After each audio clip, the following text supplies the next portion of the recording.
interesting in the mixture is that often Green parties evolved out of whoever was available in terms of community groups and protest groups and other groups. It was a mixed and disparate group of people. And often some of the ideas we associated with the Greens, such as not having a party leader, or seeking to get consensus on everything, is almost a mark of the community groups that came together to form the Green parties, not necessarily the Green political thought or the scientific rationale for environmental protection. And of course many things are now mainstream. We protect against pollution, we're aware of global heating and climate change. But I want to just start off by making the simple observation that perhaps, above all, Greens are economists. Because really what they're concerned with is scarcity and the management of scarce resources. And unlike many of our mainstream economists, they want to quantify all the externalities. They don't want to leave anything to chance, and they don't want to ignore the fact of pollution going across the border into neighbouring countries, or resources they're digging out of the ground that are running out. And so perhaps I might just focus our minds on how a green recovery and green jobs might take shape.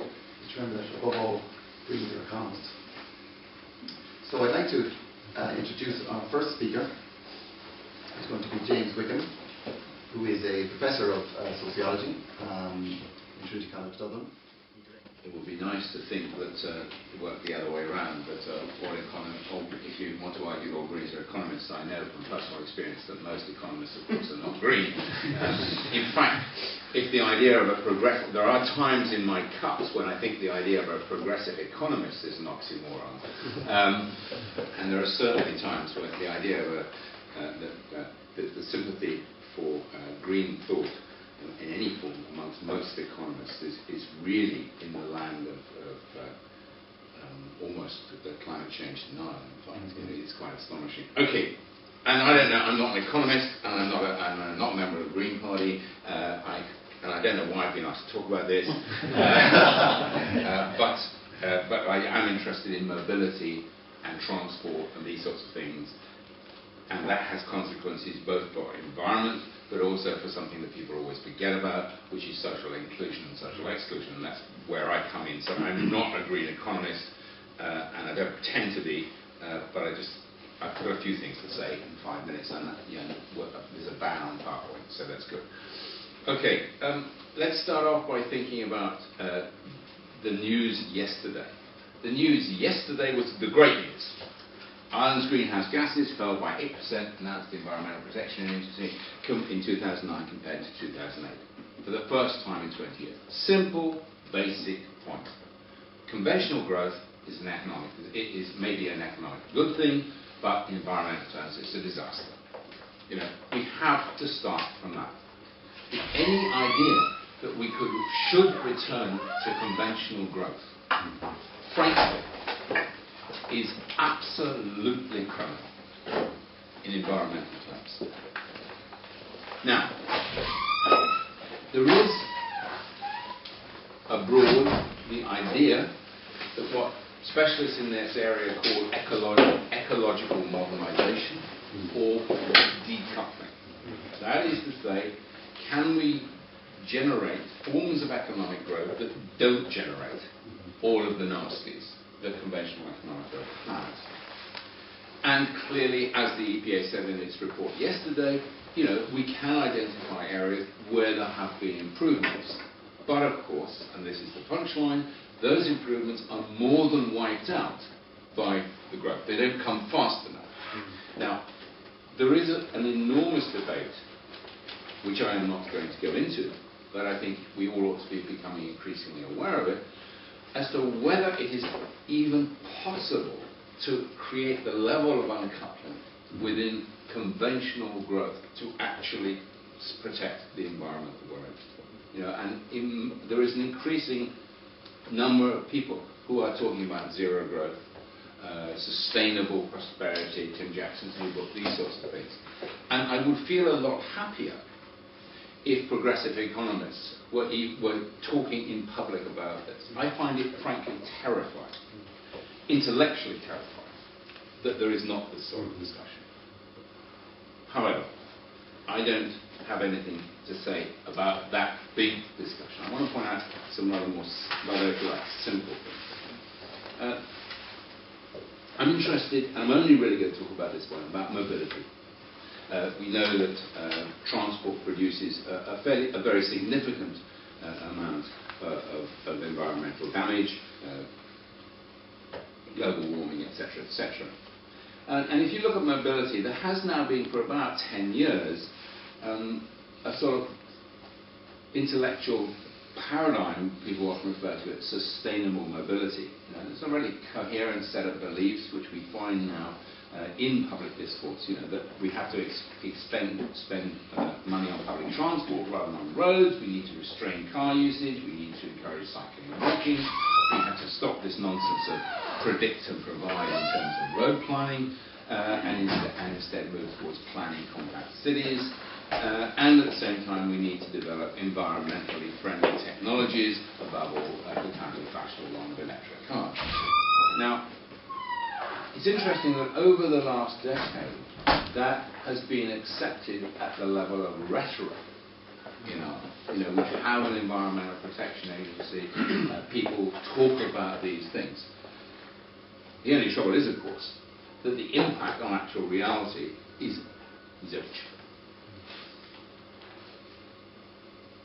There's also the issue that these sets of beliefs about mobility are a rather convenient convergence of issues around social inclusion and social cohesion and environmental concern. In other words, promoting cycling, promoting walking, promoting public transport are good environmentally, but there are massive social reasons why they're a good thing. The interesting thing is that, of course, with the notion of the electric car and these sorts of technologies, a technological fix for the environmental issue is proposed, which of course leaves totally untouched the social aspects of the form of mobility that we've got into. I think that's another thing to think about. I did have a nice picture, if I was allowed to PowerPoint, which would show you the missed opportunity. I mean, I think the next thing that we should be talking about, and it's another version of the point I made in the public in the plenary before lunch. We need to look much more carefully, perhaps, at what sort of growth we did have, what the boom was, and we need to be very, very clear that the Irish boom, and I don't just mean the last few years, was an environmental disaster, and in conventional terms, an avoidable one. Right? I mean, let's think. There is a lot of wealth being generated in the society, largely in the initial stages through foreign direct investment and industrialization strategy.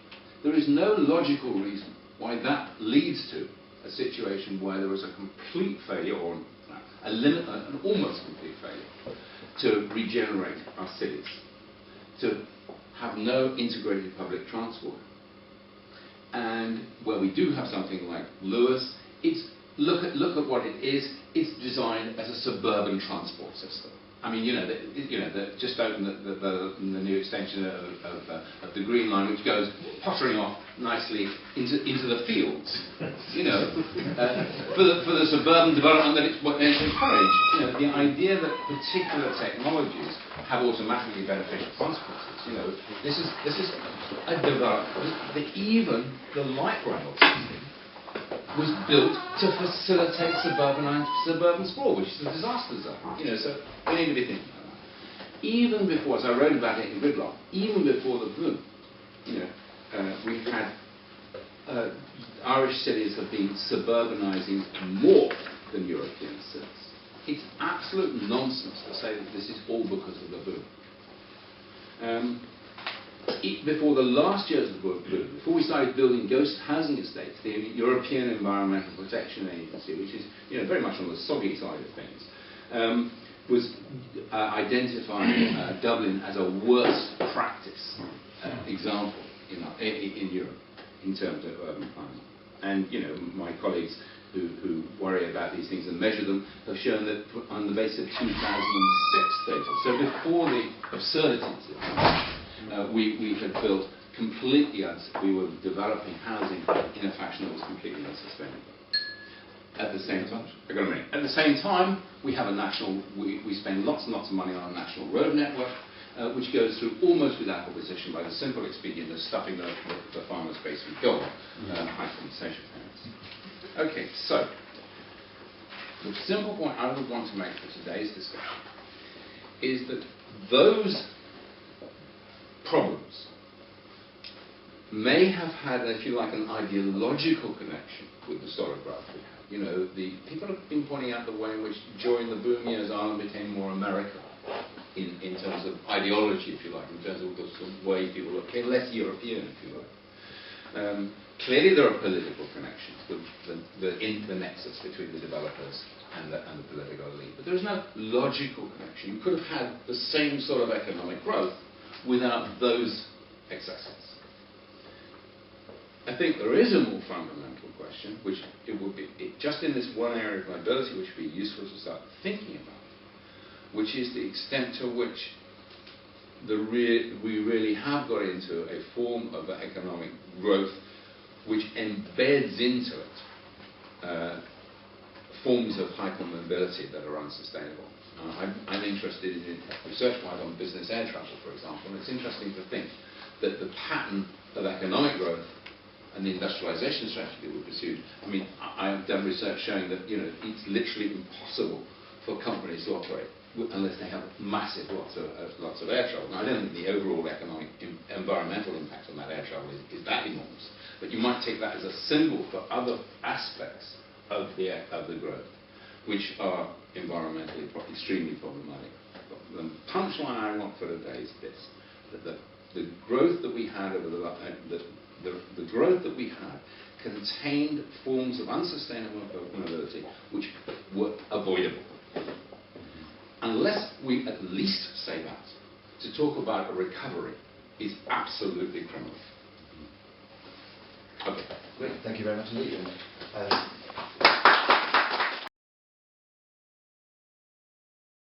I'd like to quickly pick up on comments about green economics, because I completely agree that we need to discuss. Well, we are one of the people who's talking about steady state economics and a new economic model, and I think it's really essential to have that debate. And we're launching a commission next week, including Tim Jackson and Peter Victor, who's done work on this, to try and build a new macroeconomic model that shows the economy can work without perpetual growth. Because our starting point is perpetual growth is ecologically impossible. And the only people who think it's not are economists. But everybody else knows, at some very basic common sense level, the sort of growth we have, the sort of economy we have now, you keep growing it and you're hitting the environmental limits. In fact, we are hitting those now, whether it's climate or resource constraints. So yes, green economics. I mean, and Schumacher, when he wrote his book, Small is Beautiful, in 1973, was the first person to point out that economics is based on consuming capital and calling it income. So we've been consuming the Earth's capital for decades, ever since the industrialization started, really, and we've been counting it as income. And any household or business that did that, would be bust. And we will end up being ecologically bust unless we stop doing that. Anyway, on to the Green New Deal. The Green New Deal. Back in July 2008, NEF were part of a group that convened to argue for a Green New Deal, and this is before Lehman Brothers collapsed, but we did have a credit crunch. And what we argued was actually we were facing a triple crunch. So the first one was the economic one, and obviously we're still very much in that. The second one was the climate one, and that we need to rapidly find a way of decarbonising our economy. And the third crunch facing us is the resource constraints one, and peak oil is likely to be the first of those, but water is an issue in lots of places in the world. Anybody who thinks that nuclear is going to save us is forgetting the fact that nuclear actually has a fuel. There's a fossil fuel, it's called uranium. There's only so much of that on the planet. Anyway, so we've got these three different problems facing us. So what you need is an economic policy that is joined up to try and address all three at once. And crucially, when you're doing that, and again to sort of follow on from the first sort of speaker, is that at NEF we believe that if your economics doesn't have at its heart social justice, then it will ultimately fail to look after the environment as well. I mean, I think there's a very strong link between those two things. And so the Green New Deal proposed a stimulus package, and you may be thinking, well, there's no stimulus package in Ireland, so how can we have a Green New Deal? But maybe I'll come on to that at the end. But there was a stimulus package in the UK and in the US and various other places. And really, it's very simple. You should be targeting investment with that stimulus package that tackles that triple crunch, that puts in low carbon infrastructure, that creates jobs, and that basically stimulates your sort of domestic demand. Unfortunately, that didn't happen. So in the UK, we had a stimulus package that included giving people money to buy a new car, a petrol-driven car, diesel-driven car. Only 7% of our stimulus package was considered to be spent on green. There was some green stuff in there, but it was a tiny proportion of it. What an unbelievable wasted opportunity. So I'm going to sort of throw some numbers out now to give an idea of what we think the potential could be of green stimulus, as it were. I'll just switch this back on here.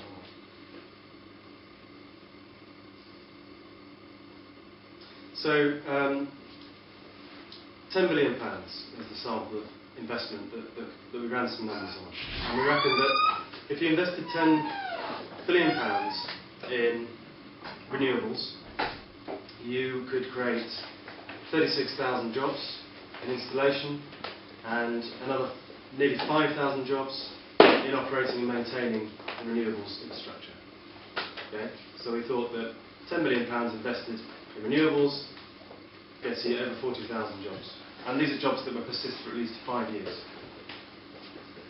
If you invested it instead into retrofitting homes, then just tracking down. I haven't got these figures in my head, unfortunately.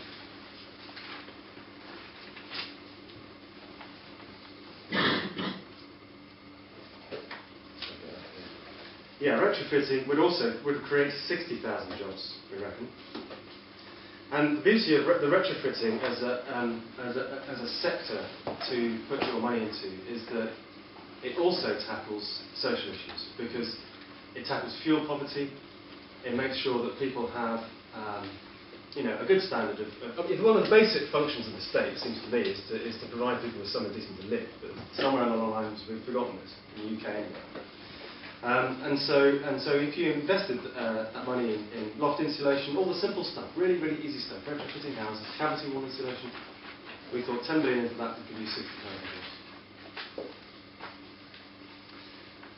And when it comes on to financing it, I'm going to talk about that briefly, because we were proposing that this should be government money that we use. So there isn't any government money at all. So I'm not going to address whether or not you could actually fund it through government debt, but let's think, are there any other ways you could fund it? Now, people have mentioned during the course of today, we seem to ended up owning some banks. What could we do with those? I mean, also in the UK we own a bank, it's the Royal Bank of Scotland. It was the worst one for fueling property booms and lending to the oil and gas industry. So we own this bank, and we could tomorrow change the lending criteria of this bank so that it focuses on only sustainable, ethically motivated issues of inclusion and all the rest of it. Since we took over the Royal Bank of Scotland, it has helped raise £13 billion for the oil and gas industry. Most of those companies being, some of that for BP and Shell, but actually a lot of foreign oil companies. Right? Now that's crazy. That's absolutely crazy. They don't particularly create jobs even. So you're not even getting much of a sort of economic sort of boost from that. That 13 billion could have been spent, and I've just given you the example of what 10 billion pounds could do in each of these sectors. So you can finance this by basically directing much more closely the lending that the commercial banking sector does. And that's sort of seen as a horrifying idea to sort of neoclassical economists, the neoliberal sort of, despite the fact that it's been a key part of a lot of industrialisations. It's what happened in Southeast Asia, it's what China's doing now. Almost every country that's managed to drag itself from being a sort of undeveloped economy into being a developed economy has done it by not complying with WTO rules, not complying with the neoliberal orthodoxy. And yet, the idea that you could sort of direct what where lending goes in the economy is considered to be a sort of bad idea. And this is ironic, really, because the banks in the UK over the decade 2000-2009 created new credit which is the same as printing money, incidentally, but we'll come on to that another time. Right? Created £1.2 trillion of lending in the UK. Most of it went on totally unproductive activities, and it's the same story in Ireland. Obviously, it's gone on commercial property, it's gone on property goods. If there had been some boundaries set about where that credit had gone, we could now, so 10 years later, be sitting in economies that had fantastic public transport infrastructure, renewable energy infrastructure. We could have built all this with that money. In the UK, it's considered we need to invest £550 billion over the next 10 years in order to change our infrastructure to a low carbon one. Well, that's half the amount that was actually created in the last decade. So these sums of money are possible for the economy to generate through the banking system. But you need to make sure the banking system will direct its lending to something useful and not just constantly into property. So banking reform actually is, I would mention this because it's my sort of area of expertise, but I actually do think it's quite fundamental to not just economic recovery, but to having a green economic recovery. And I guess I'll actually stop talking now because I think I've used my time up. But great, that's it.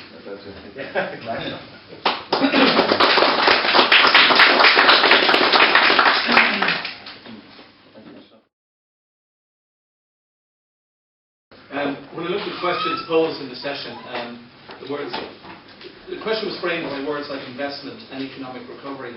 And for me, these infer that the typical economic model of borrowed money resulting in an increase in growth or GDP, and the green tech sector starts being spoken about in terms of spectacular growth. I think we need to step back and look at the broader context to this whole issue, rather than treating green tech as a magic plank to economic recovery. The broader context is stark and extremely worrying. Over the last few months, numerous institutions, and UNEF would be privy to some of these, like Chatham House, Lloyd's Insurance, a leaked German military report, Der Spiegel. They've examined the peak oil issue, and again, what Tony has spoken about here. And they speak in words of catastrophe, collapse, and not the kind of language one would expect from good old Lloyd's Insurance and people like that. At a recent climate change summit in Dublin, I listened to John Shine, the Deputy CEO of ESB, pointing up the graphs, the peak oil graphs, and showing the peak around this time. And for an institution like ESB to capture pictures that you would normally see on the oil drum or other NGO, that kind of struck me. And his graph showed a very steep backslide in the coming years. So I think it needs to be broadened, and I look at Robert Hirsch at the US Department of Energy speaks about the peaking of world oil production presents the world with an unprecedented risk management problem. That economic, social and political costs will all be unprecedented. Peak oil is a systemic predicament. Reduced energy flows cannot maintain economic production required to service debt. Outstanding debt cannot be repaid in real terms, leaving only default and hyperinflation. And in that context, and I think I'm using Neff's language, we're facing into this unprecedented triple crunch, not just in Ireland, but globally. Climate change, I'd recommend Kieran Hickey's book that was published there on Thursday. And for the first time, I don't want to confuse weather and climate, and we could go on there on that, but he actually puts a cost on the rainfall events of last November. And he's come up with $1 billion in terms of recovery between the estimates from insurers and lost production in the economy and all that, and €1 billion in that. Resource depletion, not just restricted to peak oil, but obviously finite resources, phosphorus or increasingly water, and economic crisis. These three making up this the triple crunch. And my fear is when it's talking about Green New Deals, it's almost like it's a normal revitalisation while trying to seeking to address sustainable development principles and goals. I just feel it may fail to address the systemic risk posed by these threats and other environmental concerns, air, water pollution, biodiversity loss, unless the externalities of environmental impacts are addressed and the commodity prices reflect their scarcity.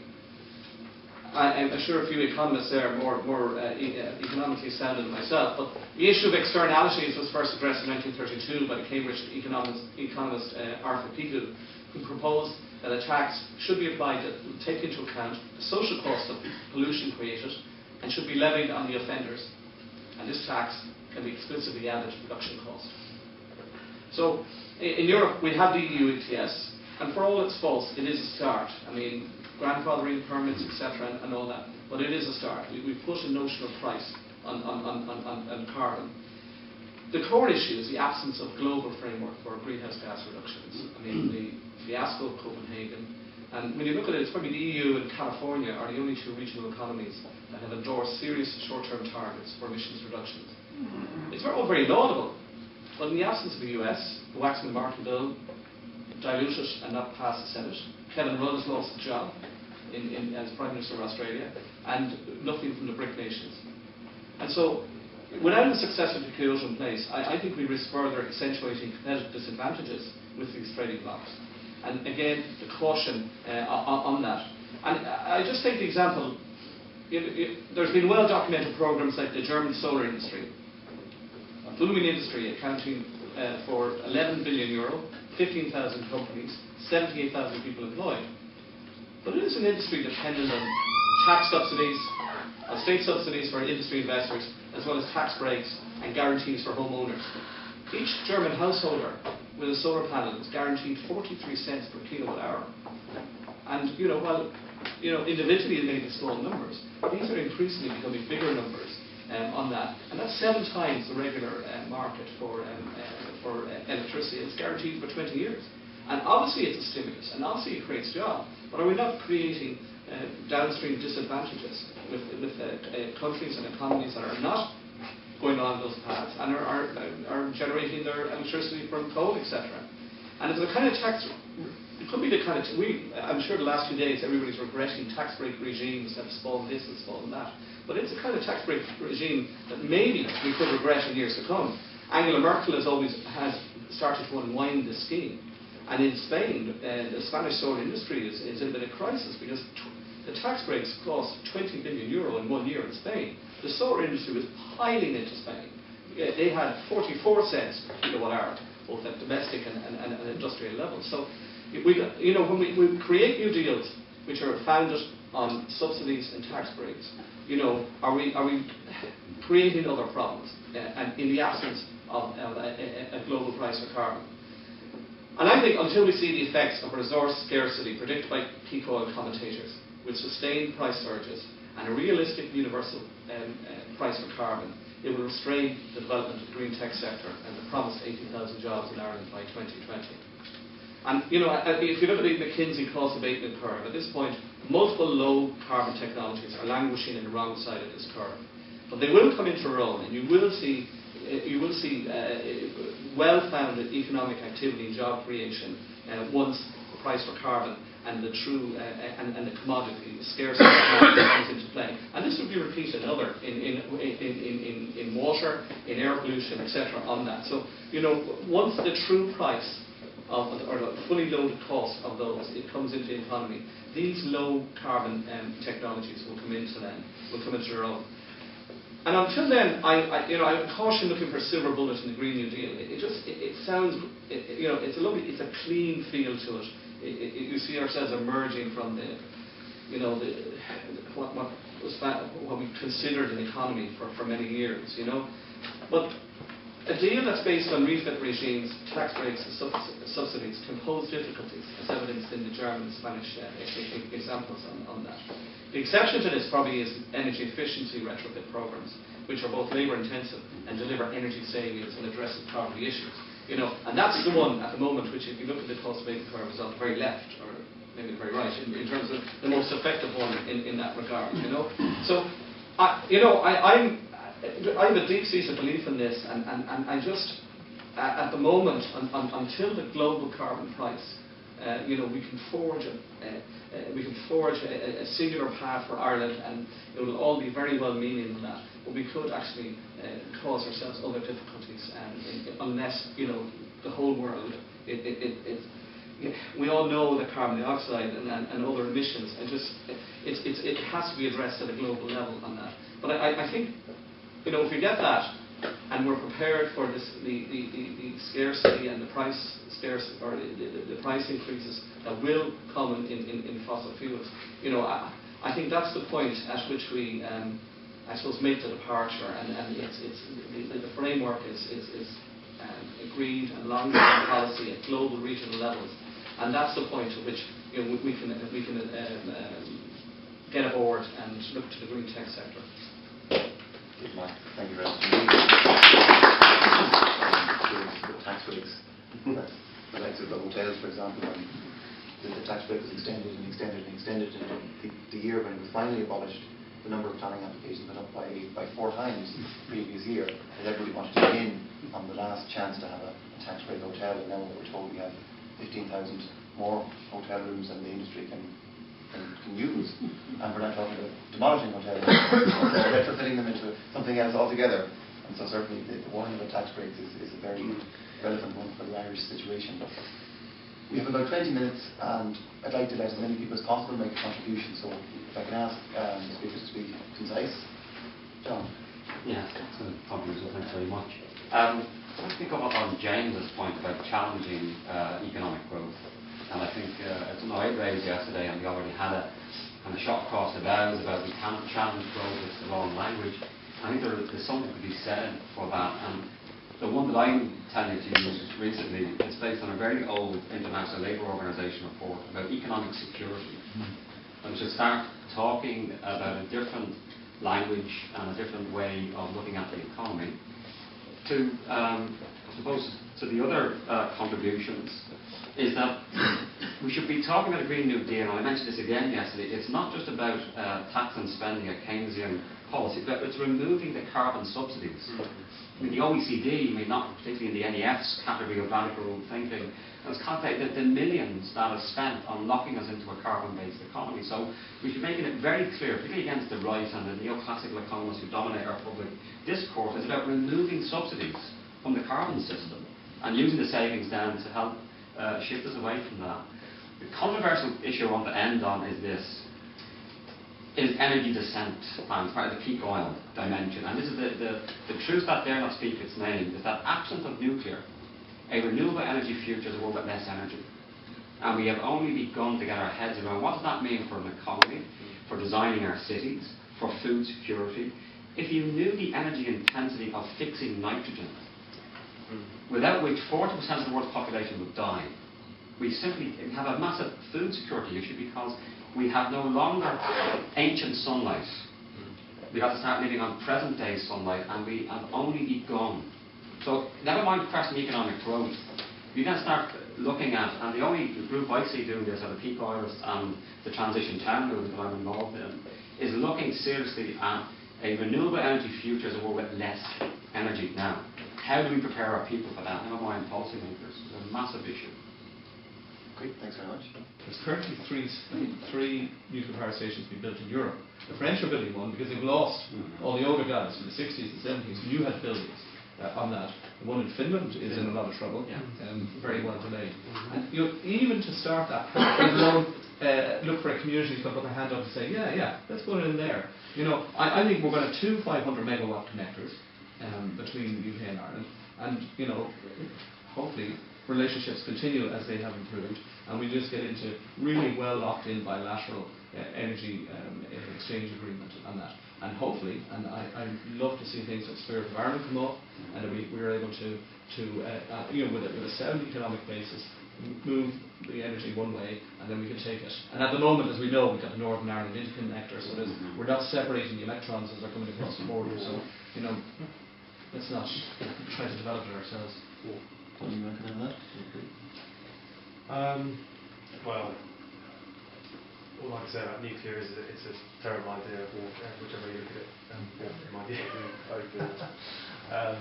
But I'd like to pick up on something that John's saying about energy descent. I think.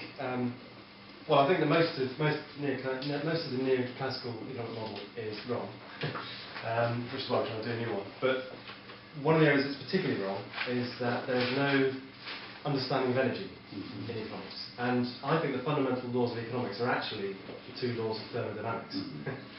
And there's been studies that have shown that if you track GDP growth in the US and other sort of key economies, it's very, very closely related to the amount of useful energy output in that economy.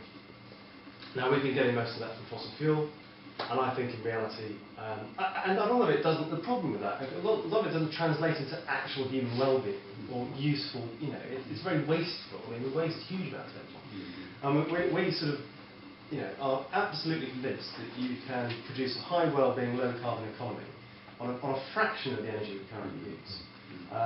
But you have to, you just sort of have to start getting on with it, doing simple things of retrofitting homes. I mean, there are 9 million homes in Britain, and there's only that have no cavity wall insulation that could. That's out of 25 million that exist. 9 million. I mean, what century are we in? Sorry, I can There's a programme on television I think watching called the Food Programme, and it's doing things that I've never seen done previous food programmes. In other words, they traced the food using one was Palestinians who were making olive oil, and another one was another small farmer in Keene who was flying in food. Italy, I presume the olive oil has to be brought. And it was flying the floor, and it didn't say how it got to Europe. But neither of those producers of those foods came across to me as rolling millionaires. They were both essentially small farmers.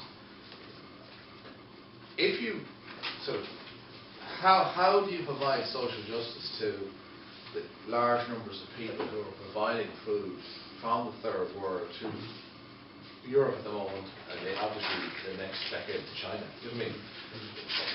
In other words, at the same time, have your green economy. Now, this is not I'm just asking.